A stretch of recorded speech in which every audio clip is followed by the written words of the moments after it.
I think the biggest thing it takes to be successful on dirt is just racing a lot. You never really know if the car is going to be good or not until you get to the racetrack. And the thing about dirt racing is the track's ever changing, so you're always chasing the racetrack. I think the most important thing for me personally has just been to put together a clean race car. There's a lot of cars that are fast there, but they're like a pain to work on. There's stuff everywhere. They're not clean. For me, it's like I really focus on making the race car as clean as possible and just putting things together nicely.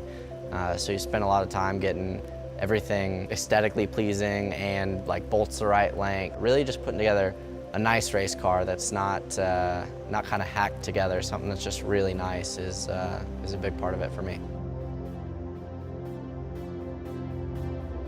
What everybody loves about dirt is it's just fun. There's a lot less pressure, a lot less stress. All these guys that go stock car racing, there's a lot that comes along with running the Cup Series. So they look back at dirt racing when there was almost no stress and no pressure, and they're like, man, that's a lot of fun. So I think that's why people that look back at it love it so much. It's a more pure form of racing.